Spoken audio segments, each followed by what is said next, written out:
Et on va continuer bien sûr à parler de l'Ukraine. Selon le Haut Commissariat aux réfugiés, quelques 8 millions d'Ukrainiens ont fui leur pays depuis un an, depuis le début de l'invasion russe. Quelques 100 000 ont trouvé refuge en France. Nous sommes avec Maria Komkovitch, réfugiée ukrainienne à Paris. Maria Komkovitch, bonsoir. Bonsoir. Merci beaucoup d'être sur ce plateau ce soir. Vous avez 28 ans, vous travaillez dans le cinéma. Vous étiez à Kiev le 24 février dernier. Comment avez-vous vécu cette terrible journée ? Ah, en fait, cette journée, elle n'est pas. C'était un choc, mais il y avait déjà tout en moi d'attente, de tension très forte. Et comme je travaillais avec des Français sur les films français qui étaient tournés en Ukraine, déjà il y avait beaucoup de problèmes avec les assurances, donc personne ne pouvait assurer la bonne fin de film. Et on a perdu, enfin, on n'avait plus de projet, on a rendu nos bureaux et du coup je me suis retrouvée dans une sorte de vide où j'avais plus de travail que j'adorais. Et pour ne pas rester désœuvrée, à m'inquiéter tout le temps, j'ai commencé à travailler avec des journalistes, notamment français, qui venaient en Ukraine en attendant quelque chose dont personne n'était à 100% sûr. Et donc j'essayais de trouver des héros, des réservistes pour eux, pour qu'ils en parlent. Et leur seule question, c'était est-ce que la guerre va avoir lieu? Mais en fait, on ne sait pas.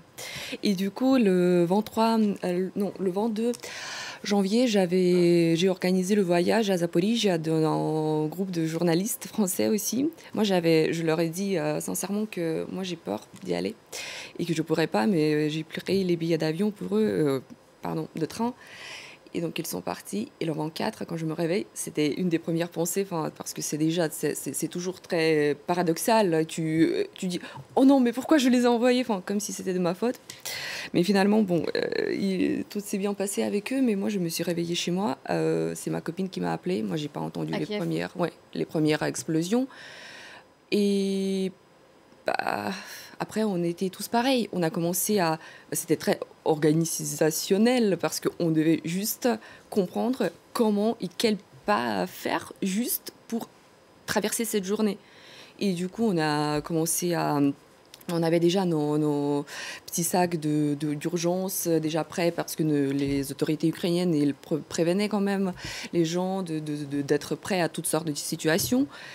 Et du coup, on a pris ces sacs et on est descendu dans le métro avec les premières sirènes qu'on a entendues pour pour rester ensemble aussi, parce que comme ça, on avait au moins l'impression qu'on était avec les autres, et donc on faisait même des petits voyages sur des différentes stations de métro pour voir nos amis et tout. Et après, c'était quelque chose de même, tout le monde est descendu avec les animaux et tout. Il y avait pas de bruit.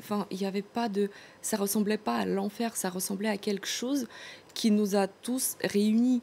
Tout le monde restait calme, juste parce que après, bah, le pire, c'est pas dans le métro qui va vous arriver. Donc. Et quand avez-vous finalement décidé de quitter l'Ukraine et de rejoindre la France ? Ça, c'était 3 semaines après. D'abord, je me suis rendue avec les amis à moi à l'ouest de l'Ukraine où vivaient mes parents. Et on est tous allés chez eux, on s'est tous installés chez eux, on a commencé à préparer l'abri anti-bombe parce que on imaginait que la même chose allait arriver aussi à l'ouest de l'Ukraine, parce que pourquoi s'ils envoient les missiles sur Kiev, pourquoi pas à Tchernivtsi?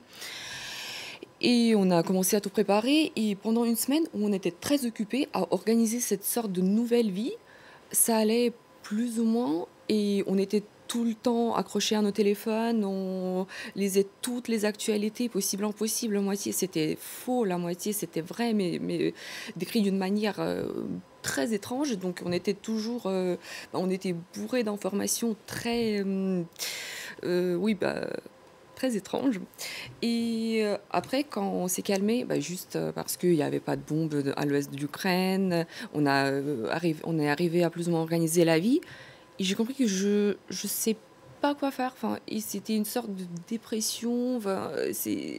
Parce que je culpabilisais, parce qu'en fait, c'est parce qu'il est calme que je peux me permettre d'être triste, ou c'est quoi mon problème? Et puis, c'est des gens avec qui j'ai travaillé qui m'ont dit, qui m'ont proposé de venir en France. Aujourd'hui, vous êtes en France depuis près d'un an. Vous avez encore de la famille, des amis à Kiev? Oui, bien sûr. Mais là, je suis en France depuis la rentrée parce que je fais mes études. J'ai passé l'été en Ukraine, en fait. J'y suis allée pour quelques semaines et je suis restée 4 mois. Et j'étais très heureuse. Mais en fait, cette ukrainité, oui, le mot qui n'existe pas, mais c'est pas grave, je l'ai ressenti le plus en France. Avant, je vivais en Ukraine, je me sentais ukrainienne. Bien sûr, c'était une identité dont je ne me doutais pas. Mais juste... là, c'est un d'identifiant. Ça a renforcé votre identité ukrainienne. Merci beaucoup, Maria Komkovitch. Je suis désolée, on n'a plus du tout de temps. En tout cas, merci pour votre témoignage. Merci. D'être